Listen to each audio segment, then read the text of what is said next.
Hello, everybody, and welcome to the Weekend Big Show college football recap. Saturday night in central part of the United States. I'm Chuck Ramsey, the Law Dog, here with you, streaming live on Facebook, Facebook, Twitter, X, and YouTube. Joining me, as always, is my partner, Jeremy Schroeder, ruler of the airways and recent attendee of an OU tailgate and the OU defensive clampdown on the Missouri Tigers. Jeremy, I have proof that you were at today's game. Oh yeah, I put that in. There it is. Yep. Our good friend Marty Wandry there on the pick with you, and you guys were down at the tailgate, and Marty had some time to go to the game today because he's been done with football since last week, but a little dig at Marty. No, Marty, obviously you guys were exchanging back and forth on the text thread and made it down there. And so now when you get to the tailgate for OU down in Norman, what is the, you're at a place north of Campus Corner. What's the egress time to go into the stadium? Man. So it's about, I want to say about a quarter of a mile north of Campus Corner. Yeah. So you got to go through all that. It's where Step Brothers is? Not right offhand. Okay. Well, I mean, I think I know where. I think I saw on the map where you guys are at, the church where you guys are at. I can't remember. It's that big church north of Campus Corner, right? The big, not McFarland, the other one. McFarland's the big one. No, this one's a little farther north than that. Oh, okay. It's a bit of a walk, but it's a good setup. Yeah. We're not leaving it anytime soon. Good deal. Marty checking in with us here on the broadcast, and it has been an eventful day for OU fans and also OSU fans here on this Saturday, November 22nd in the year of our Lord 2025, and Thanksgiving's next weekend. So we will probably not do a Black Friday episode. Well, you know what? It depends. If you're free and I'm free Black Friday morning, we'll jump on and do a weekend big show. Then so LSU will be Saturday. I guess Texas and Texas A&M play Friday night, if I remember right. And then the Egg Bowl, is that Thanksgiving night? I want to say it is. Has been typically, I guess. I'll double check. Yeah. But anyways, so we will be we will play the weekend big show by ear, but if we don't do a weekend big show, we will definitely do a college football recap next Saturday. So just all kinds of opportunities to be on the air here upcoming. And we missed a weekend big show yesterday because I was on the road to Broken Bow, Oklahoma, made the trip down there for high school football.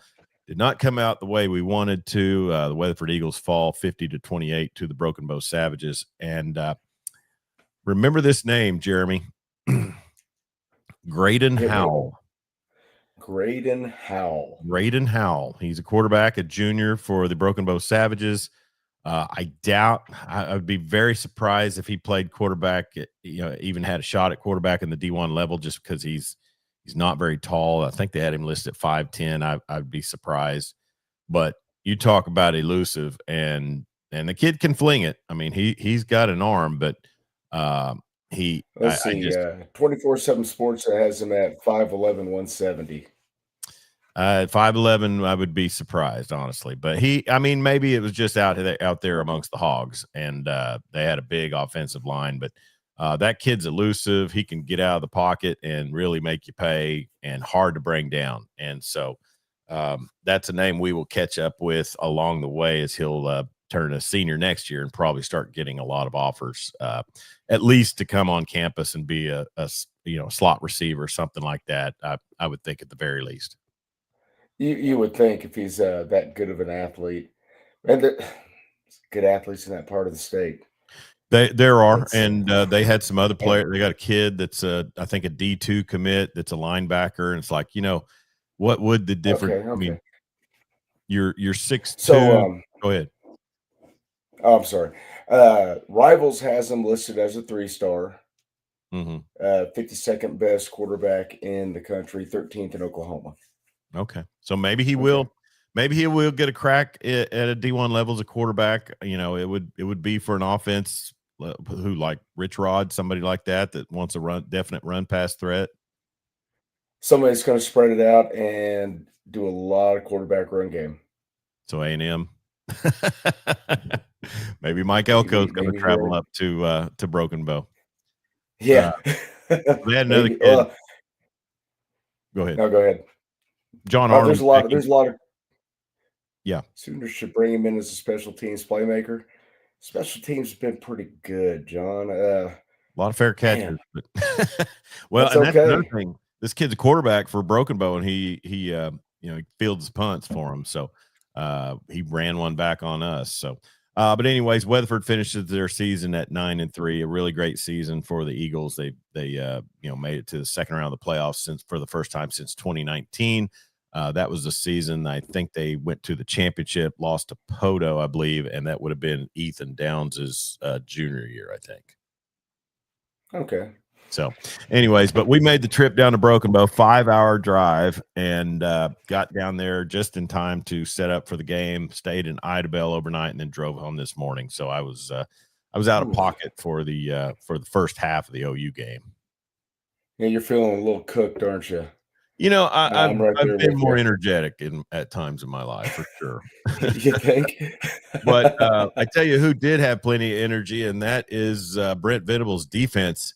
The Sooners' defense clamped down on a very potent Missouri offense. Final 17-6, an 11-point lead, and you can't tell me even if they run the ball, it's let's see, what's four more? Let's see. So 12, you'd be talking about 29-6 if you just ran the ball enough to get into field goal position four more times for the Sandell, the kicker. I mean, they've got offensive problems, bud. You know how many times I yelled "run the damn ball" from the south end zone mezzanine area? It's like they just don't want to. There are symptoms of them having a good offense. It's just they can't handle success. Mateer was better in the pocket today. At least he hung in there a little bit more. That's a damn good defense they played today too. They are, and obviously they are very good up front, just like a lot of teams in the SEC, just like a lot of teams that will be in the playoff. And OU's gonna. I mean, I'm sorry, OU's gonna have to play good next week. Oh yeah, they are gonna have to play well next week. And eventually, and we say that OSU's got their hands full with the Hilltoppers right now. Up 7-3 at halftime. What channel you got that going on? I believe that is on the SEC network. Okay. I'll tell you this much. I'm going to put it on B. You keep it on that. I'll put it on BYU. But it also feels like if they were still playing that game right now, Missouri's probably still not in the end zone. Yeah, you give them two more quarters, and they're probably not going to do much else. Good comment here by John Arnold. Can we get a refund on Jaden Ott? Wow. Of all days, I expected to see him. Today was the day, but I guess Xavier Robinson just said, "Put a damn brace on my knee. I'm getting out there." So you figured with Barnes and Robinson being banged up that they would have given Ott the opportunity. And Blaylock has been a little banged up Corey too. Blaylock, sorry. I figured that, because Barnes, I don't even think he's suited today. But today would have been the day I expected to see him. But I think that they have I think they've completely given up on him. 12 carries. Understandably so. Yeah, 12 carries for 42 yards for Xavier Robinson, 3.5 yard average. He had a long of 6, and then Mateer 18 of 60 on the ground, 3.3 yards per carry. And then I guess also they used Robinson out of the backfield, 4 catches for 16 yards. I mean, he's a good receiver. Those are extended running plays. That's all that is. If he just had a little bit of wiggle, but he doesn't. It looks to me like his stock and trade is finding the hole when the hole's kind of adjusting. that safe? Yeah, and then just leaning on people because he weighs 240 pounds. Well, that too, but I mean, a big guy still has to, like, kind of gauge where the lineman's leading a player in. And I think I finally saw Arbuckle's frustration with Mateer boil over today Really? because the play before the 87-yard touchdown to Isaiah Sutania, they ran the exact same play, and Mateer completely missed the read. So he called it again. Yeah. I heard that. I They heard just let that him to on the the house. radio. I listened to, and I heard the incomplete on the radio, and you could sense it in the play-by-play voice too. Yeah. And then, and then next thing you know, they're all fired up on the touchdown. That was the most surreal touchdown. It's like it happened and like, is he going to score? Oh, okay. Oh, it's on TV right now. Because it was all the way on the other end. Like, what the heck just happened? Yeah. Hey, we're ahead. Well, Tennessee handling business with Florida, and that's down at, was that Ben Walker Stadium? I think it is. Now, is that the Swamp? No, Yeah, that's at the Swamp. where? Okay. It was 28-3 or 28-0 earlier. North Yeah. Texas is on ESPNU. They're taking on Rice, 9-1 North Texas. We mentioned on Twitter Caleb Hawkins, former North Rock Creek player, and he's been featured a whole bunch on College Football Final. And there he goes again. I think he he got down to the goal line on a carry. So just an amazing running back. I would imagine if OSU goes after the North Texas coach, he would be bringing the North Texas running back with him. Could he possibly bring the North Texas quarterback with him? That's a possibility too. And that guy just scored. So I was kind of looking at the scores today, and Oklahoma State was ahead. I was like, oh, they might win one today. No, they didn't win. No, Good Lord. field goal with about a minute left. Are they done yet? They've got one more week, and then they'll obviously be announcing any potential real coach. Oh, and they've got Iowa State next week. Ooh. Yeah, is that on the road or is that here? I forget. That is in Stillwater. Okay. Boy, very fortunate for them not to have their final two games on the road, because I would bet if that were in Ames, nothing against Pokes Nation, but I would bet that would be lightly attended by the OSU faithful. Yeah, well, Iowa State travels. They may fill that stadium. They could. They'll. All right. So back on OU, Isaiah Sutania, 3 catches, 109 yards, 87 of that, on one play. It just seems like they need to figure out ways. They need to figure out ways to get Sutania the ball. But yes, Jaron Cannett, go. He made one play there in the second half, got a first down that I thought was really impressive. He juked that one up the sideline. Mm-hmm. Yeah. I mean, he showed he's got some wiggle. So, but yeah, John Arnold brings up a good question. What's the course with Jaden Ott? Are you just going to send him? What can you do with the kid? I don't know. It looked like he just came here for a payday at this point. He played well enough in 2023, I guess, to at Cal to get one, and then we were the dumb buyers that bought in. So, and right now, are you going to tell me that everybody feels really great about the bag that they gave Mateer to come here? They probably will after next year.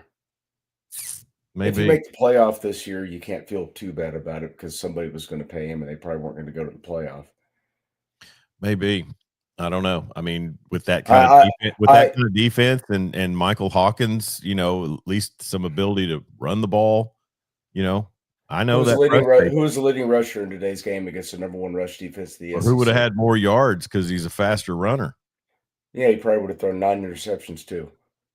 I'm just of the opinion that Oklahoma could win a national championship, and Oklahoma fans will find something to bitch about.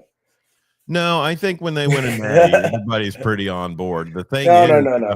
We've gone to playoffs back when it was the traditional 4 playoff format, and had one side of the ball that just never showed up. With regardless, you go to the Sugar Bowl in 2003.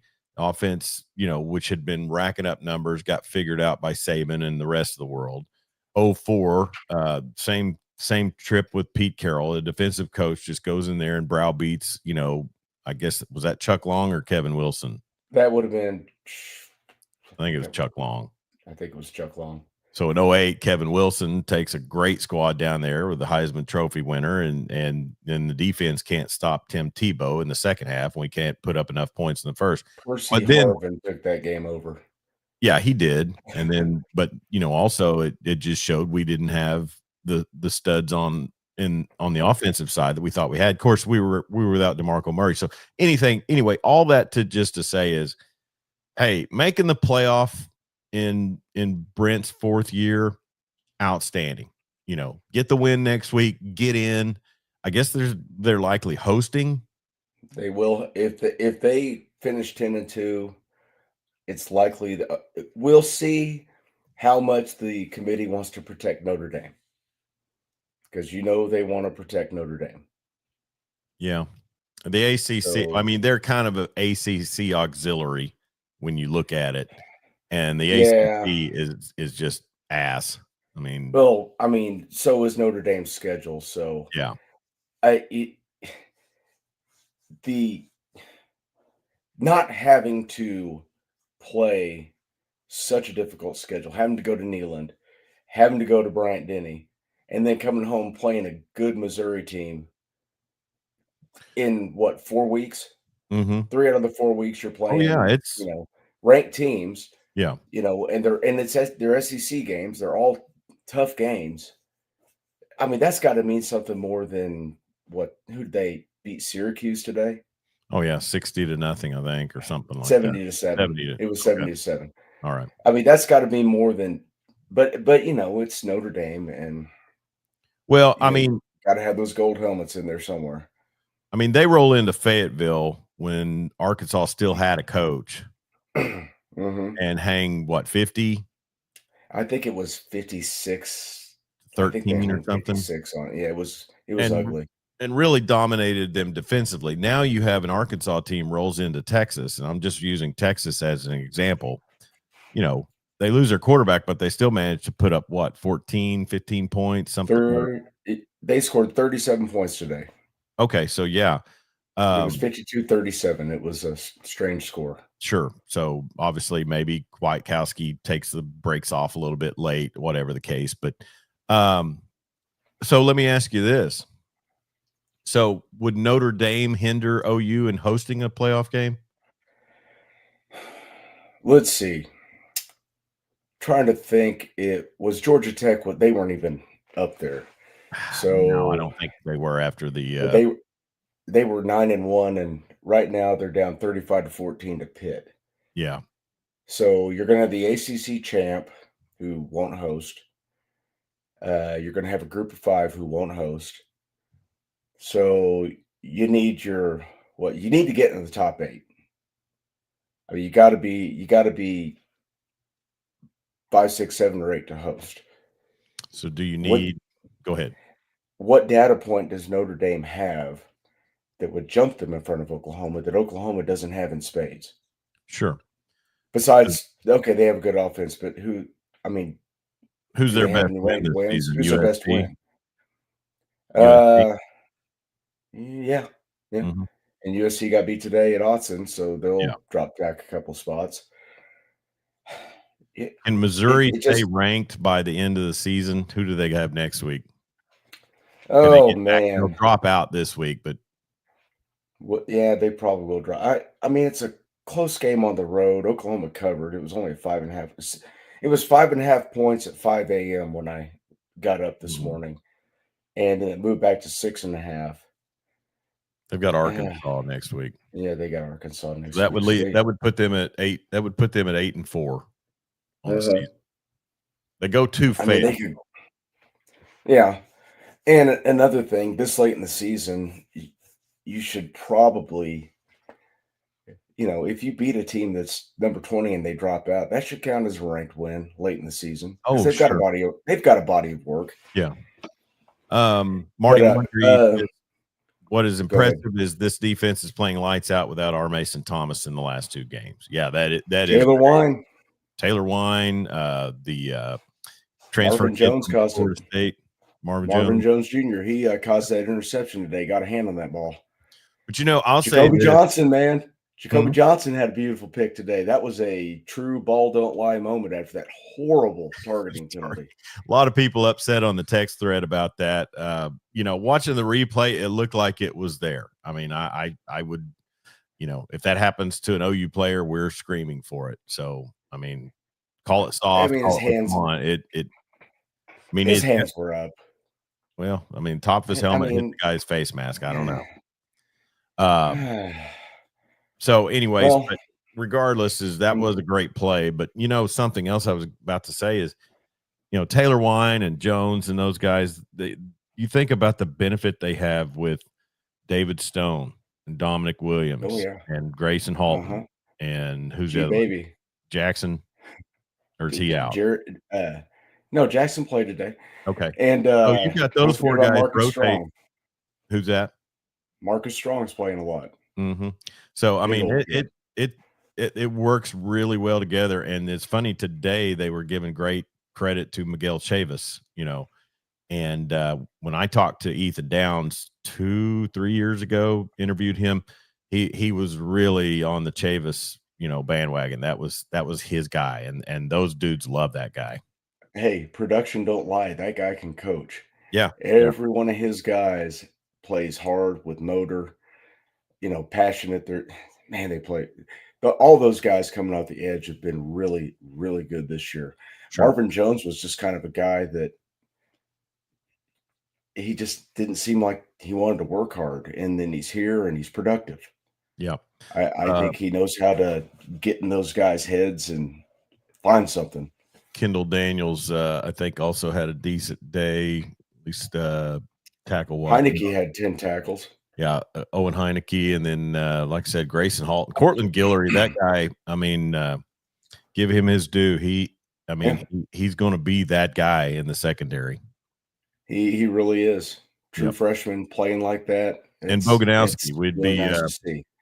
So Powers is out for the first half next week. Yep. So you're going to see a lot of the boogeyman. Okay.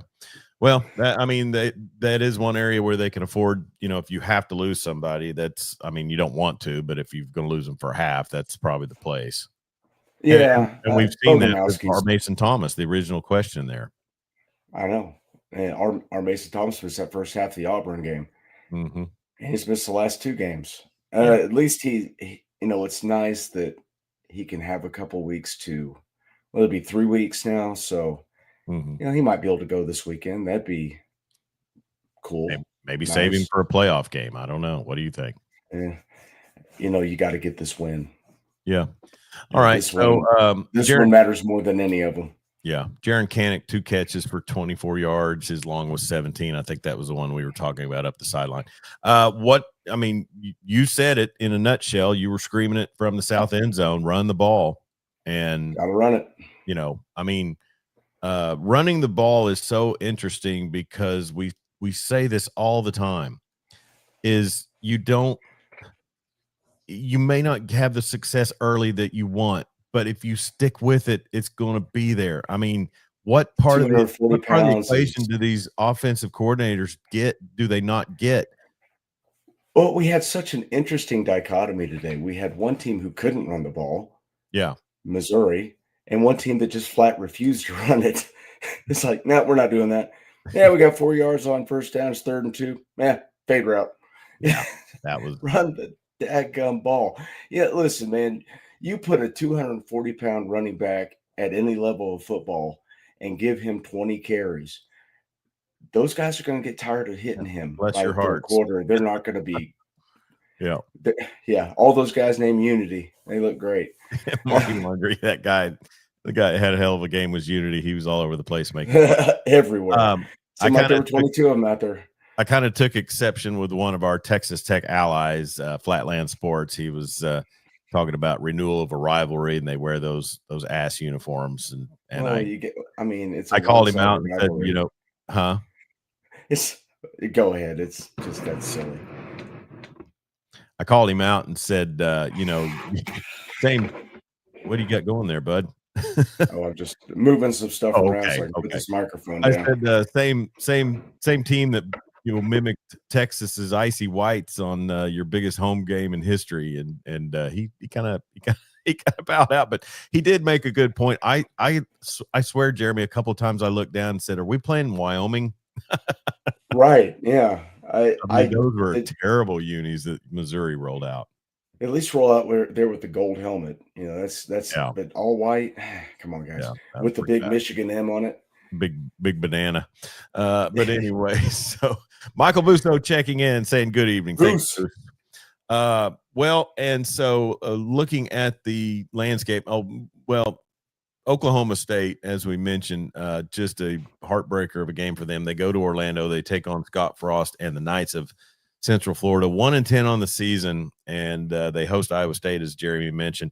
But it looked like Zane Flores and Gavin Freeman were starting to make a connection. They had 2 first-half touchdowns. One passing, one rushing. Flores gets the 6-yard score, but you're on the road, and your defense, I mean, probably limiting Central Florida to 17 is really, not a bad job for what they've had, been doing so far this season. But that's just gut wrenching to see them drop that one on the road. Yeah.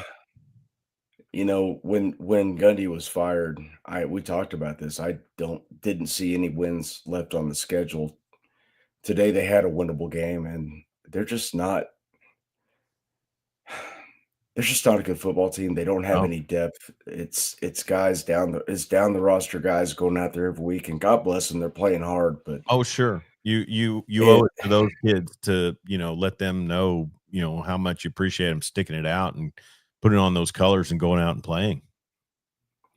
Yeah, man.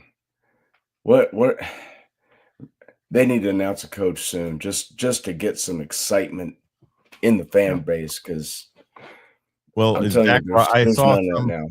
I saw some headline about Zach Robinson earlier in the week, and I don't know if there's any real scuttlebutt about that, or if he's a viable candidate. It's alum with an offensive coordinator pedigree in the NFL. I don't know. I don't know either. I don't know that he would come back to the college game and take that, but I don't know. I don't know who they can get at this point. What kind of contract do you think they offer the next guy? Incentive laden, short term thing, or they go balls to the wall and try to. You got to go long term. You've got to kind of fall in line with what everyone else is doing, don't you? You would think, but I mean, I don't think you can go 7 years. I think you could probably go 5. Now, $7 million a year, does that seem too much? I would just think, yeah. I mean, honestly, well, of course, I mean, they, how many times depends on who you get, right? Yeah, it depends. Urban's down in Florida tonight, working the crowd to get them. They want him to come back. They're honoring him, I guess, at halftime. Dan Norman checking in from Michigan. Man, that was a rough one today, Dan. Dan said, I know another team like that, Jeremy, Hoops Heaven last night and football hell today for the boys from East Lansing. Yeah, that Dan was giving us the play-by-play on that one, and that really sucks for Sparty. I mean, yeah, I checked in on that game when I was at the OU game, and it's like, they're probably gonna get them an upset today. But yeah, is OU the Iowa of the SEC? That's kinda. I mean, I wouldn't argue with that. Yeah. The thing is Iowa's offense was so boring, and there weren't plays to be made out there. Mm-hmm. There's plays to be made all over the field. Yeah. With Arbuckle's offense, they just got to hit them. Yeah. Interesting score from the ACC, Jeremy. SMU just boat races Louisville, the same Louisville team that skull drug Miami on their home field. SMU a viable candidate to win the ACC? Yeah. I mean, would that be as viable as anybody else? As a champion, would they have to? They wouldn't have to travel. Yeah, they would have to travel for their first round game. It's a new. Yeah, they would have to travel because they'd be in that 9 through 12 seeding. Yeah. So hey, Clemson won the ACC last year. They got to go play in Austin. Has there ever been a December game of any sort at Owen Field? I would imagine not. I don't recall any. Yeah, because even the Big 12 championship or the conference, since there's been a conference champions, it's always been the first weekend of December. Right. And the years they only had 10 teams and didn't have a conference championship game, that thing was usually decided well before. So Ricky Rodriguez checking in says, "Morning, fellas. Y'all are barely waking up." I feel like it's been a long morning. I mean, honestly. Oh, I know. I know. It 5 a.m. Yeah, I'm a little snippy right now. I'm tired. We were out of Idabel by 7:30, 7:45, which was pretty early for us, but none of us wanted to spend a majority, chunk of the day, into the daytime as much as we could on the road. But thanks, Ricky Rodriguez, for checking in, one of Marty's fellow Clinton Red Tornadoes. And then Dan Narva said the offense would not give the defense a chance. So I don't know. You like to think that you saw things from Mateer earlier in the season that he could compound, but also maybe, the play calling. And I tell you who I feel bad for is the receivers, because, I mean, they're not a heralded bunch already, and they're getting absolutely no help from their quarterback, right? Well, I mean, he's got to slow down. Ever since that thumb, the game just seems way too fast for him. That thumb affected him more mentally than it did physically, because he was playing great in that second half against Auburn. Yeah. And ever since then, it's like he's tentative. When he does go through his reads and stay in the pocket, he's indecisive. I mean, at least he's running the football better. That's a big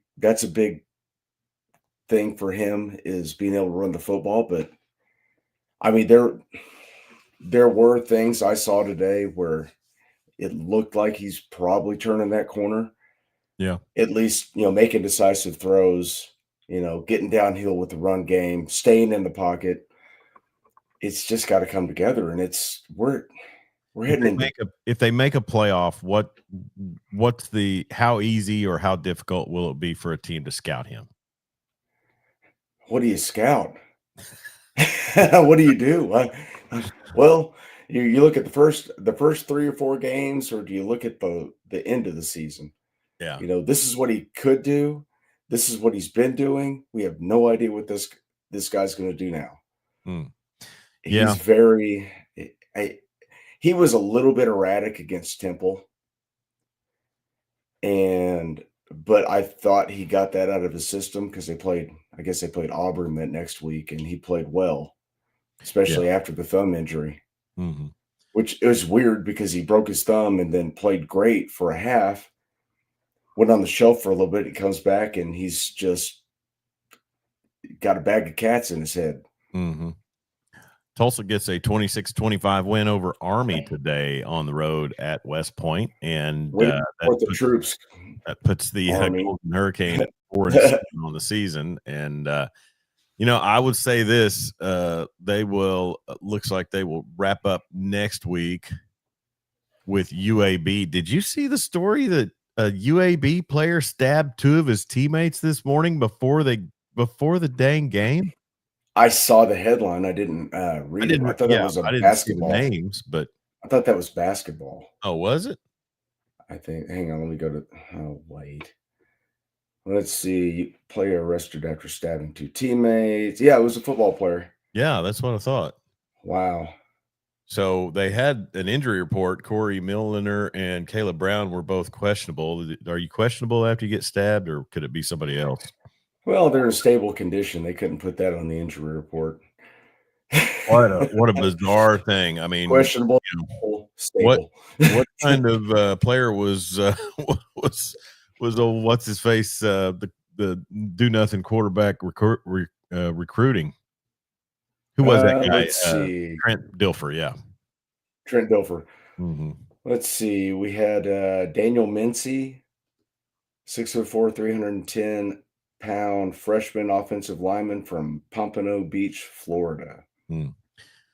Well, I hope Trey Lamb has his team ready and wearing maybe some Kevlar or something next week when they take on the Blazers, because it could get a little hectic if you're not careful. Get some of those stab proof clothing. Yeah, they're coming to Tulsa, so that will be, if Tulsa goes 5-7 on this season, that's a pretty dang good job by Trey Lamb.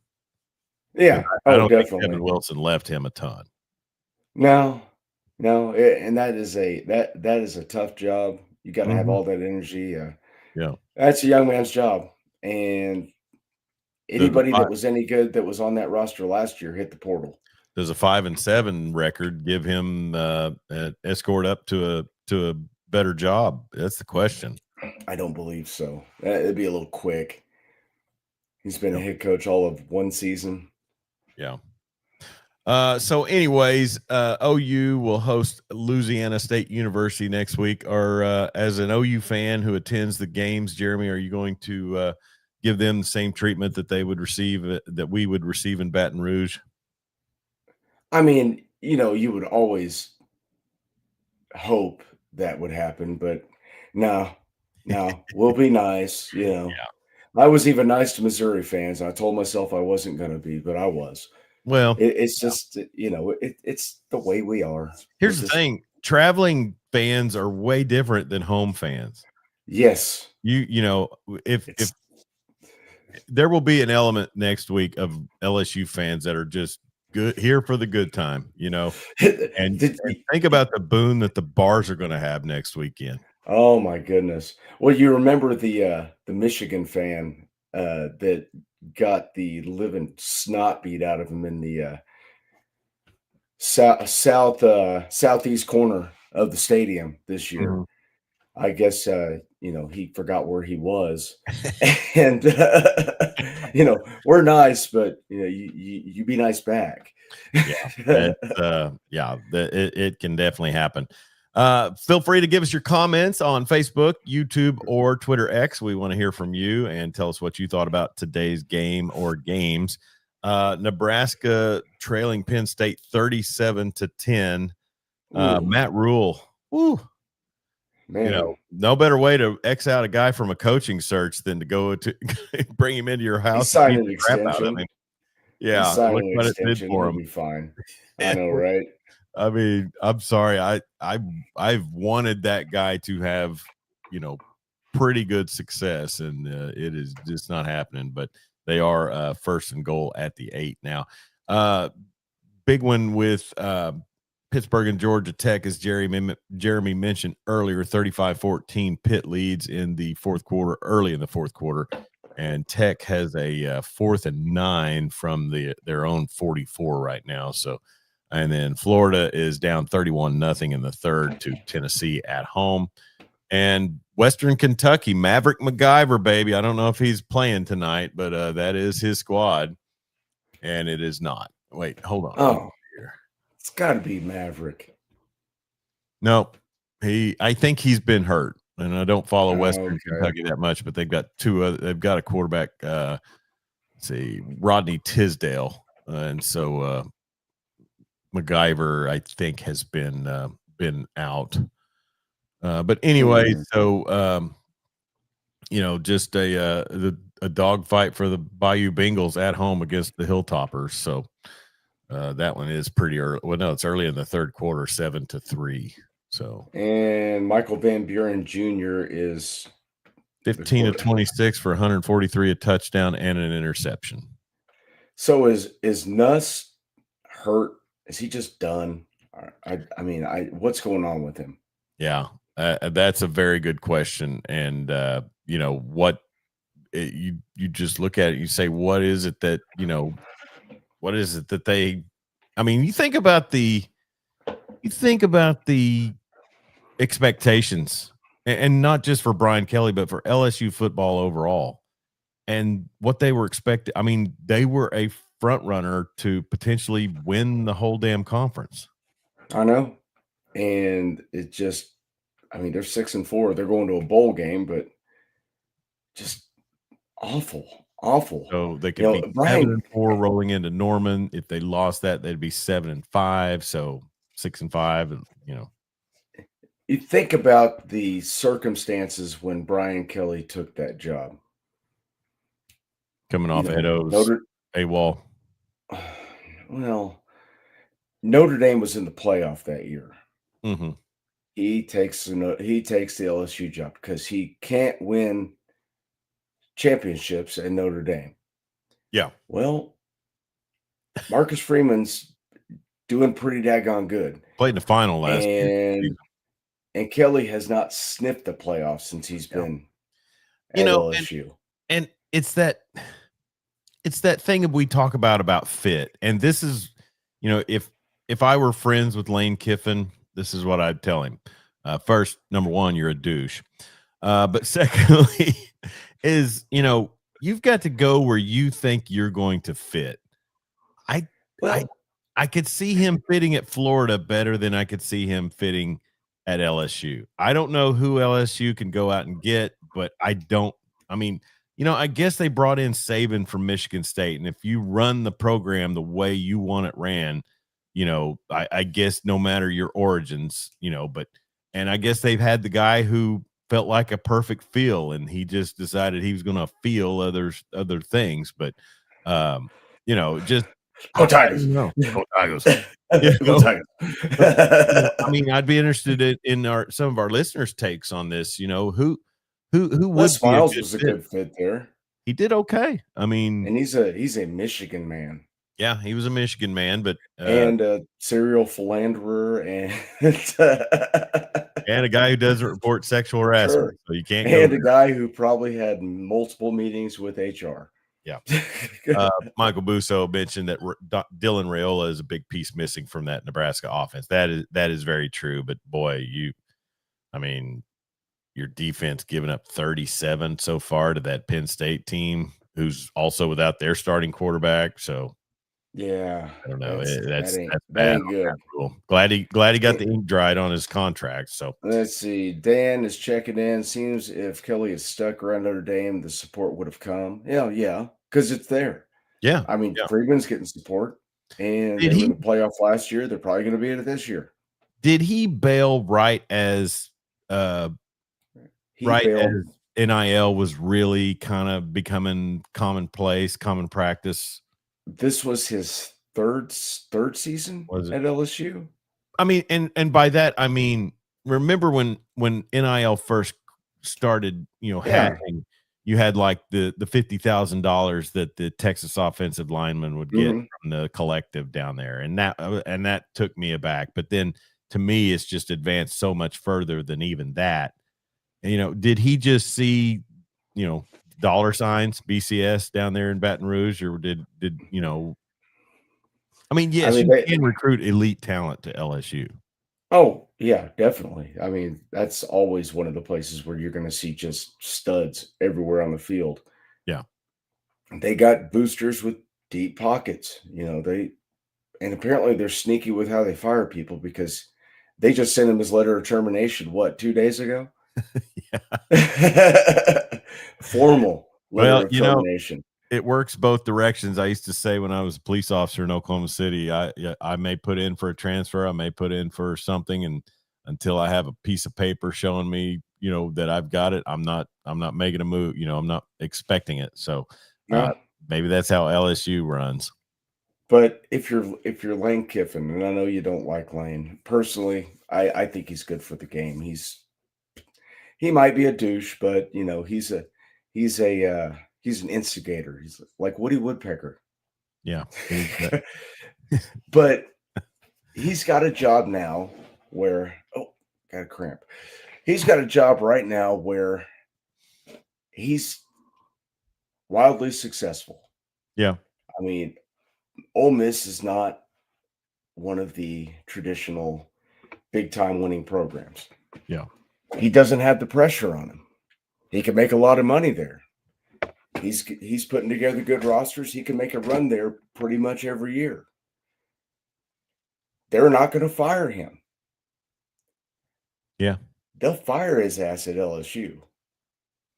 Yeah, for but what I he's mean, doing he's now because also it ain't good enough down there. I mean, all those reasons you just listed are all the reasons I don't see him saying, Exactly.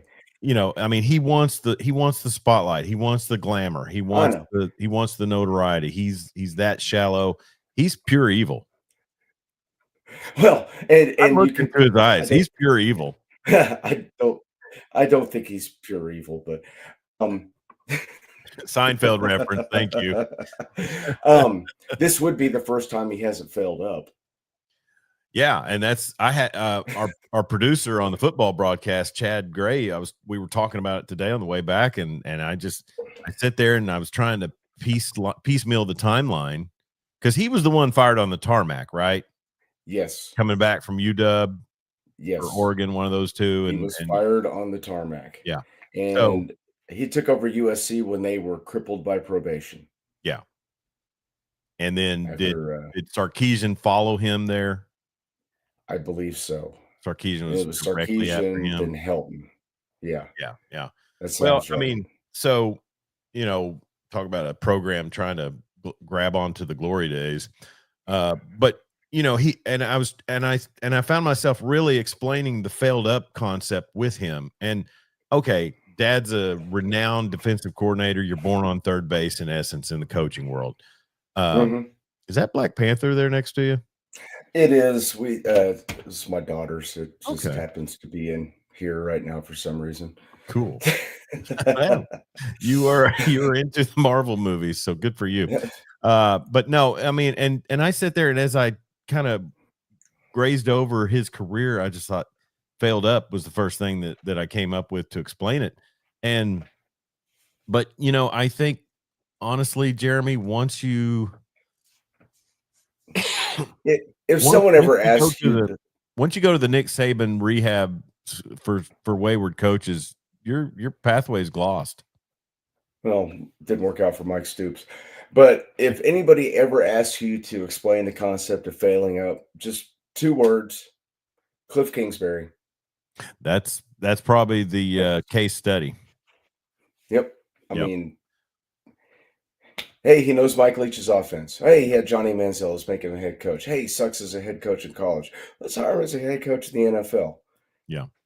And really it kind of worked for Kevin what was his name that was at OU then with the A&M Kevin Sumlin. Sumlin, all Yep. that stuff that all the offense that went on at OU, and then he gets the A&M job and then just wasn't ready, I guess. But I Well, don't if you know. had Johnny Manziel, you have a cheat code. You don't really have to. No, you don't. He is the system.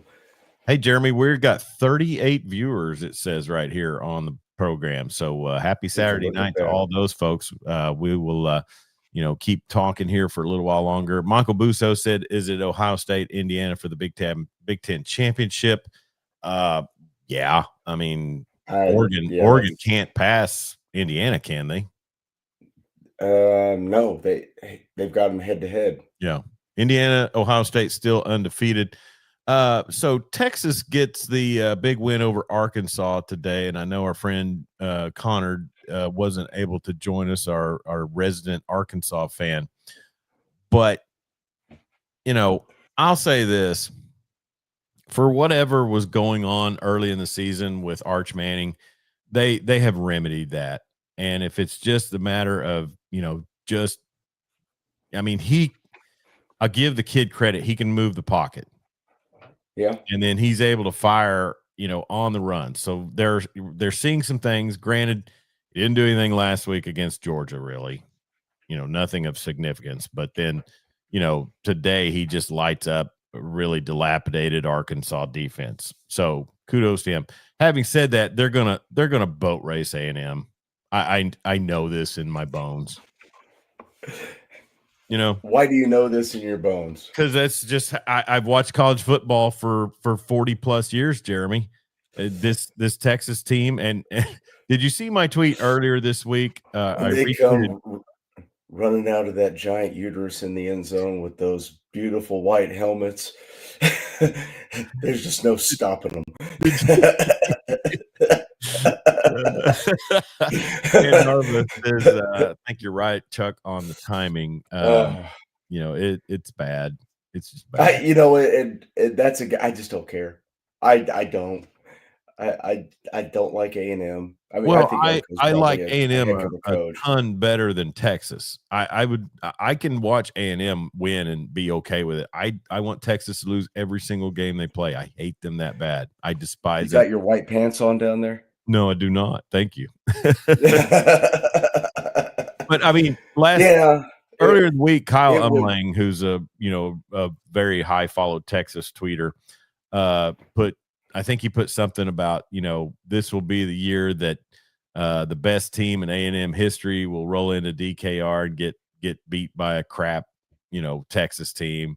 And I just retweeted. I said, "Never change, Horns," and that is the whole, unless A&M's defense can go in there and do a little more than what OU's defense was able to do against Arch. I would be surprised if Marcel Reed has a game like he had in South Bend against that. They'll be it's just motivation. Yeah. And there were Texas fans 10 years ago that would have sold their children for 9-3. Oh yeah. You But think it's a all crap. those people that had season tickets during the Vodka Tom era would? Well, now I guess they did have. Did they have any 10-win seasons? Yes, the year of the infamous "We're back." Yeah. So By they were in the Big 12 by championship and ended up with their bowl that season, I think, winning 10, right? by the TBI survivor. Traumatic brain injury. Poor guy. Is he still on roster with Indiana? I don't know. He's probably throwing bricks off a freeway overpass right now. All right, so Texas gets the 52-37 win over Arkansas, and Bobby Petrino not quite wielding the magic wand that Arkansas faithful thought he would when he was handed the reins. Taylon Green got hurt in that one, and then the backup came in, and he just was not great. But they just don't play any defense, and they haven't all season. Texas obviously pulled out the Philly special because there was a pass from Livingstone to Arch Manning for 4 yards. So they had to go trickeration against the Hogs.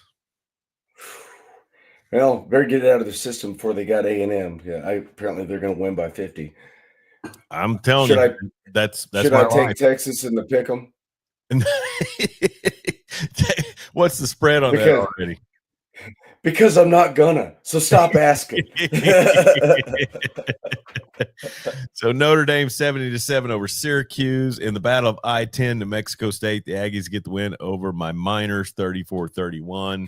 I support New Mexico State as well, and you and Connor can go suck it and screw your Juarez cartel jokes and stuff. Oh man, it's got to be some nice NIL money. Is it just bands of hundos? There's a lot of shaking. We used to call them shakings back in the day. You would take drug money and shake it to find the drug residue that fell onto butcher paper that you could submit for testing and show that it was drug money. And then they do a study and find out, well, almost every bill in the United States has drugs on it. So the UTEP scandal, is that a real thing? No, that was from a parody account. Okay, because I read it and I thought it was funny, but I didn't do any research. Yeah, I think in this day and time, and this is how I'm going to prepare myself to deal with scammers as I age, is anything that says Centel, I think is just pure parody. Well, NBA Centel is Adrian Wojnarowski's burner. Oh, he's not wrong. He's just early. He's just early. Busso said A&M is a beast. Dan Narvis says he just saw James Franklin on the screen. Thoughts on the hire? That's a great hire for Tech. I think for Virginia Tech, that is outstanding. And really, that'd be a good hire for anybody. Yeah. He's a good coach. I think I heard it explain, Penn State was hitting the 9 and 10 win seasons, but couldn't get over the hump in the Big Ten. Virginia Tech would sell a firstborn or give away a kidney for 9 wins, to be back in that realm that Frank Beamer had him in. And where does Penn State get this sense of entitlement like they've ripped off natty after natty. I think Joe Pye had 2, and is that it? Yeah, and the last Okay. one he won was against Miami, wasn't it? Was it Tennessee? No, they beat Tennessee in '85. Was it Miami? It might have been Miami. No, they beat Was it Miami in against Benny? '86. Yeah. That was the Fatigues game at the Fiesta Bowl. And Vinny threw all those interceptions. Yeah. So Okay. 86 was the last Yeah. time they won a national title. And that was I would have been a junior in high school that year. Yeah, yeah. I was in the 6th grade. So, I mean, and I'm sitting there thinking about how OU hasn't won one in 25 years. And then, like you said, you've got teams that, have either never won it or, uh, you know, really even longer than that. But I think where it comes from, Jeremy, and, any of our listeners, feel free to kind of let us know what you think. I think when you fill up a stadium with 100,000 people, you just automatically believe you're a blue blood. Yeah. And there's not that many of them around. No, and Tennessee's one, for example. I mean, they've won one, what, 2 years before OU did, 98? Oh, they won in '98 with T. Yeah, Martin. but they hadn't been to the last year's playoff was the last time they've been in any form of a playoff. Yeah, they wandered in the desert for a long time after they got rid of Phil Mhm. Fulmer. Well, they weren't that great with him in the early 2000s. Yeah. I I mean, mean, you would think at a program that hasn't really, won, that was their second program national title. yeah. You give them some grace, but Dan guess Narvis not. says both Penn State and Nebraska had delusions of ruling the Big Ten when they came in.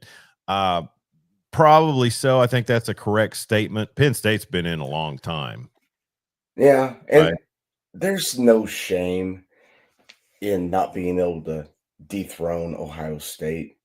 I mean, do you see the guys that Ohio State has Oh yeah. playing on Sundays? I mean, I they mean, are wide receiver. Well, I don't know. LSU's wide receiver U, but Ohio State's are they a though? very clear, I a very mean, close second. they're- they might be a 1A. Yeah, that's fine. I can live with that. I mean, and just offensive linemen historically good, Mhm. running backs historically good. Not so much on the QBs. No, they're They've not. missed on some QBs. They let a guy named Joe Burrow transfer away from him because he wasn't getting playing time. Yeah. He I turned would out say okay. I would say with Jamar Chase, Justin Jefferson, Malik Neighbors. I mean, that's just who's on rosters right now, and then you throw You in should who was the one-handed catch guy that couldn't land with a team or couldn't stay with a team. OBJ, Oh yeah, oh, Odell Beckham. Odell Beckham, Yeah, and then Jarvis Landry was a Jarvis cat. Landry. Yeah. Um, a lot of them, and that's fine. But no, Ohio State. I mean, they have changed the game. Now, having said that, Michigan, has browbeat them for however many seasons, but um, you know, I would imagine there'll be a reckoning on that one this season. One would hope, but don't look now. Michigan's 9-2. Yeah, yeah. Let's go ahead. And one of those losses is to Oklahoma. Let's go ahead Yep. and look at our Yahoo Pick'em League. And Jeremy, Do unless we there's have some to? late night games that just really okay, I'm in double digits. I've got 10. 10 out of I 25. don't. Last week I had 9, I think. There it is. Last time I looked, I only had 8.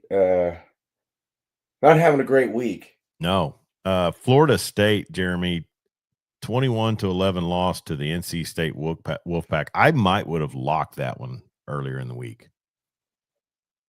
The opposite Let's way. see. I picked Pitt. It looks like they're going to cover. So there's 9. So Miami can't cover against the Hokies. Yeah, I picked Pitt. So that's I got yeah. Iowa State. They covered against the Where's that Jayhawks. score? I took Mizzou to cover the 7.5. Mm. Ponies covered the 2.5 that I had on them in a big way. I got Tulsa. I got App State, Duke, and Sparty. I had Sparty covering the 16.5. Vanderbilt won for me. Texas won for me. TCU and New Mexico. And I've still got games out right now. So I could, if Tech ain't going to cover that. They're not going to come back and cover that 2.5. Not with 7 minutes left. I need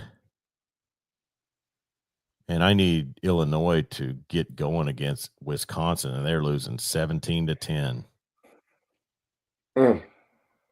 I've got Tennessee, and I need Arizona State to start pulling away from Colorado, and then I could come away with close. There's a chance I could end up with 14-15.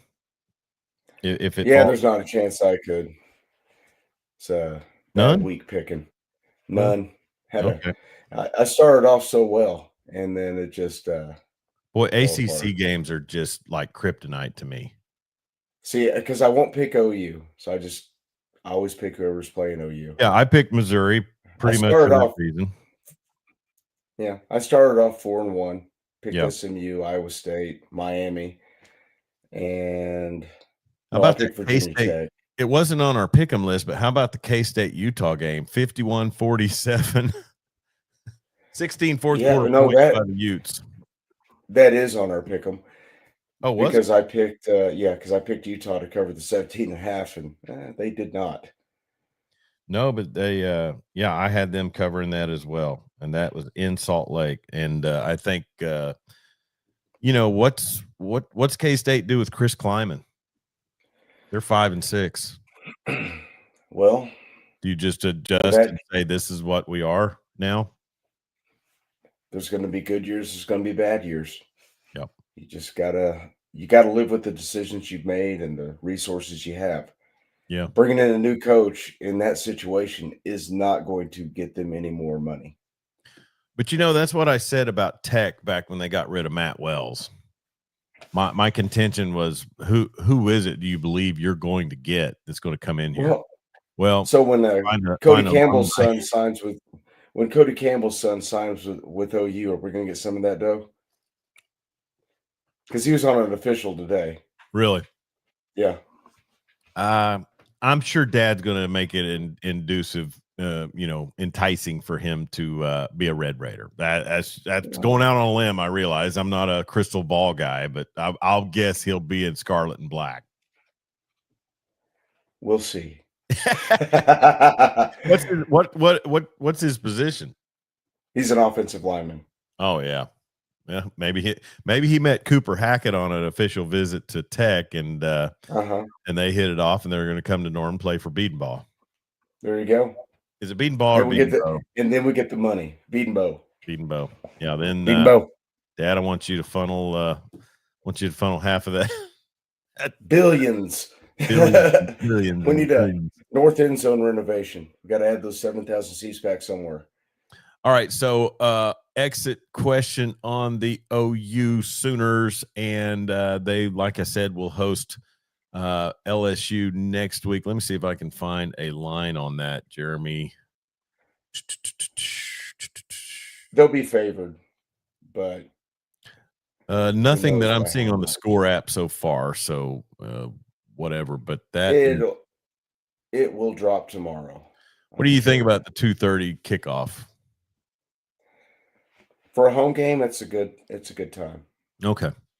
I don't like it. To be a night game, but we talked about this before. I don't like 2:30 kickoffs for some reason now. Maybe it's because I accomplish things way slower in life.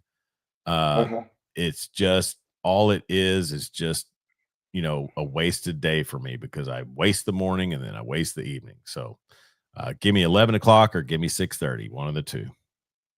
I understand because I got home from the game around 3 today, went and did some shopping with the wife and daughter and, had a nice little afternoon. Yeah.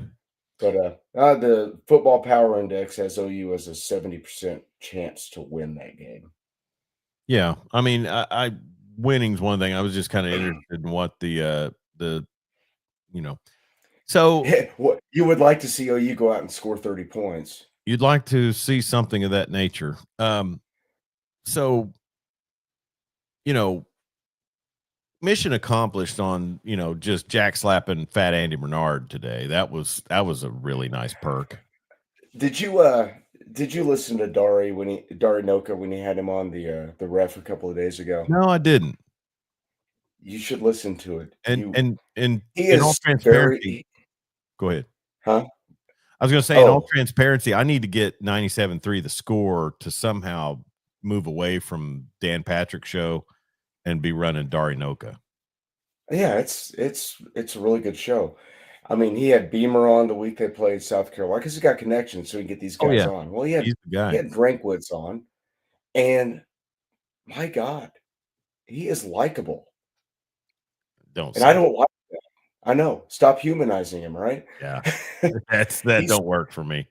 he's from Norman. He grew up an OU fan. He's very affable. He does a great He grew interview. up He's in very calm. Norman. Yeah, I didn't know that. which I didn't either.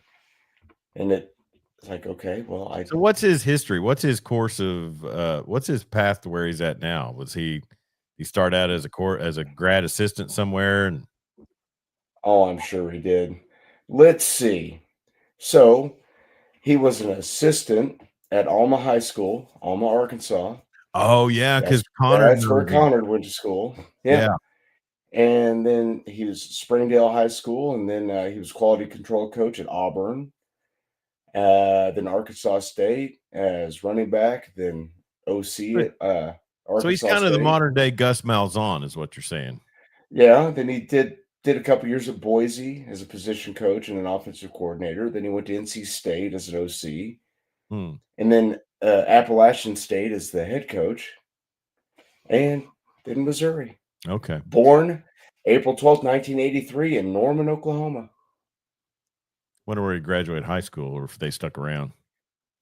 Let's see. I mean, you don't have to look it up. I'm just Personal. wondering. Oh, I'm Michael already on Busto his says, I page. hate 11 a.m. kickoffs. Leave that for the Eastern time zone. Yeah, I mean, it's not preferable, but we've been conditioned to it, right? Uh-huh. I mean, you went on a That's whole what rant we that I turned into a reel that, it about was, 11 today a.m. was kickoff. today was not a prime example of that. For some reason, the stadium was a little sparse right at 11 o'clock, Really? but it picked up. Yeah, it's cold. People are wieners. Yeah. Get your ass to the game. In 19 Jeremy, in 1991, I went to a game. It would have been in probably November, and it was OU under Gary Gibbs taking on Kansas State, which I guess that would have been at the early era of the Bill Snyder tenure. Uh-huh. And I think it was before Chad May, but those were the days when Gary Gibbs took heat because he, run the ball on first down, run the ball on second down, try to pass for first down on third, right? Mhm. And so the snow rolls in right before kickoff, and it's cold. And I didn't drink back then, so I'm sitting there with a friend of mine, and these 4 or 5 dudes are sitting in front of us, and they got all their hunting gear on and stuff, so they're pretty toasty. I was bundled up, but not quite to that level.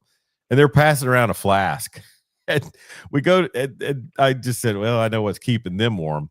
So it's halftime. Go downstairs. You get kind of warm up under that east side, the way the east side used to be there. Had a hot Sure. chocolate, got a little warmed up. Go back up. It's worse to go up and get cold again. Oh yeah. Warm. Oh yeah. Terrible idea. So we're sitting there, and those guys are still passing the flask. And one of them leans back to me and goes, "We must be pretty hardcore to be sitting through this for K-State." And I said, "Yes, you are, and I'll see you later." And so I get home, and that's enough for me. And I just think about, when was the last time there was snowfall on the ground in Norman for an OU game? I know they played the Man, snow at West that Virginia. that TCU game was cold, cold, cold. Where they didn't get the 2-point conversion. Where uh, you know, the, anyways, Yeah. it was cold, but it didn't snow. And I can't think of a time. Well, and I remember I didn't go to the 2000 OU Texas, but I talked to people that did, and I think even Sports Illustrated wrote it up. It was wet and freezing. I mean, really cold that day, so now it's, you're teetering on the 90s nowadays. Oh, I know. But yet people say climate change isn't real, Jeremy. Well, it's climate cycling. We're overdue. It's solar flares. That's right. Anyways, hey, we want to thank CCW. Contrary. Do what? I missed you. What'd you say? Weather changing device, huh? Okay. Dan Narvis says noon's fine here. That's what I remember as a student, and it worked. So Eastern time zone, go noon. CCW Safe sponsors our program. They are legal self-defense coverage with plans starting as low as $19 a month. Use the link there on the scroll and also in the description of this live stream, and go to CCW Safe if you want support when you are in a self-defense incident. Self-defense coverage that goes beyond the basics, deep expertise and personal care. Trust the team at CCW Safe. I've known two out of the three of the founders for over 30 years and would trust them myself in a big way. So CCW Safe, legal self-defense coverage. Use the link in the scroll and also in the description, and check them out to get you some coverage. All right, so on our way out here, Jeremy, Pick'em is kind of up in the air for me. If I reach 14 or 15, I'll be pretty happy this week, because it would be about a 70% improvement from what I had last week. Yeah, I'm just hoping to get to double digits this week. Is Connor still leading? No, it's Will's picks. Yeah, Will's picks. Okay, that's a buddy of mine that I used to work with. Actually, I've got Connor in the lead as it stands right now, 169 to 165 over you. But then Will's picks says 168. So how is he third? I have no idea. But I've dropped down to sixth. I know that. So, anyways, so the Law Dog Sports College Football Pick'em on Yahoo Sports is ongoing, and we will probably end up having to crown Connor Carr our winner, who won the fantasy football last year, but I don't think he's got a shot this year. Does anybody have a shot? Yeah, somebody did. Oh, I know who it is, and I won't say it because we lost a longtime supporter last time I brought it up, so I'm not going to say it. Okay. All right. So, but yes, we will have a winner, and there will be a $50 gift to that winner. So, football tomorrow, Eagles at the Cowboys. Philadelphia is a 3-point favorite. Man, I have gotten nothing from Saquon Barkley or DK Metcalf this season. I have got nothing from my entire roster. So, Thunder host Portland tomorrow night, 6 p.m. and that one. Did you? How do you catch Thunder games? And if it's illegal, don't say. I don't. Huh? Yeah, you're usually at work, aren't you? I'm usually at work, so. Okay. Well, we had the Fubo for a minute before the carriage deal came through with YouTube and ESPN, and I thought about going with Fubo, but you know what turned the tide? Multi-view. You called it. Yeah, I'm back. I'm back on the YouTube. We had canceled Hulu. Now, I will say this: I wish they would come up to and maybe somebody needs to coach me through it on how to truly pick the multi-view I want, because when I go through, it doesn't really let me. It's not that hard. Okay. Well, maybe you can give me a video call and a tutorial. I'd have to see the remote, but on mine, I just press down. Yeah. Down. And then it'll prompt you with change multi-view. Click down. I've done that, and it doesn't really let me pick. So I don't know. Change. I'll keep working on it. Hey, Shadur Sanders gets the start tomorrow against the Las Vegas Raiders. How's that gonna fly? Oh my gosh, I don't know. I don't think I watched his highlights, or could you call them highlights? 4 of 16 with an interception last week. Offensive line's bad. I mean, he'll probably be more serviceable this week, but is Dylan Gabriel hurt, or did they just replace him? He was concussed in the first half of that game last week when they were ahead. Yeah. Okay, there it is, out concussion. Yeah. Yeah. Go in and ball out. That's what you got in you.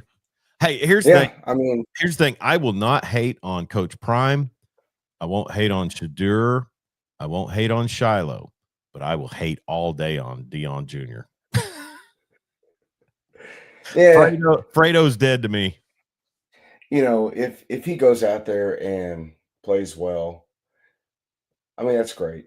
I don't think he's going to right away. I hope the kid doesn't fail. Marty Wandry says, Chuck to YouTube. I can't quit you. Tell me about it, man. That watching games on Hulu was just torture. I can't quit There he you. is. There it is. Wow. Marty's a great dude. And hey, I want to thank Marty also. I don't know if I got to thank him before on the air, but he sponsored a team a couple of weeks ago for the Clinton Public School Foundation Scramble. And because of his industry, we have to be a little discreet about it, but hey, liquor stores can donate money too. But we are, we're basically out there golfing, and Kenny McGuire was there with me as well. And then Max Patton from Sayre, and we had, and Samaj Johnson, who's a realtor and also works for One Oak there in Clinton. But we had a good time, and we wanted to say a big shout out and thanks to Marty for sponsoring that team. Ricky Rodriguez getting a kick out of me bagging on Dion Jr. Mike Busto says Georgia Tech's probably going to lose. Yeah, they Haynes King, he's a war horse, but man, you can't expect that every game. You have to have some other facets. Yeah, they were running him to death in the first quarter. He was taking big shots all season. Dan Narvis says they don't always. Brains. Huh? Sorry. Go ahead. No, you go ahead. They're going to scramble his brain. He's playing well now, though. Yeah. Yeah, 42-28. Did you, we were talking one time about former A&M quarterbacks that are kind of going other places. I mean, Haynes King having a good run at Georgia Tech, and Connor Wegman down at Houston. I thought Zach Calzada was going to do something decent at Kentucky, but he's really done nothing. Did you see the video he posted with him folding the bills and making it rain or whatever?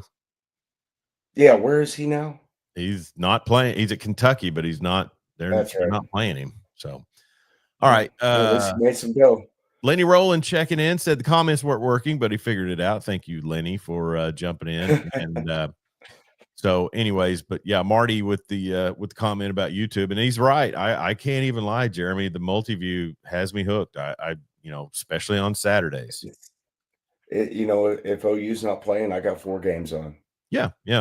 And I gotta say it was fun while we had the FUBO on. I don't know if I should reveal this, but we did a 5-day free trial the 1 week of the Tennessee game on my email, and then we did another 5-day trial on Gina's email for the Alabama game. So anyways, and my wife is a lovely woman, and she loves the kicking contest on College Game Day. And you've never seen it was like it was her own kid winning all that money if they win it. She just gets so excited. It's fun. But so we're back on the Disney train, and got ESPN and all that good stuff. Same. Yeah. Dan Narva referenced Marty's business first Michigan sighting of Yingling at the Breslin Center, 10.5 16-ounce can.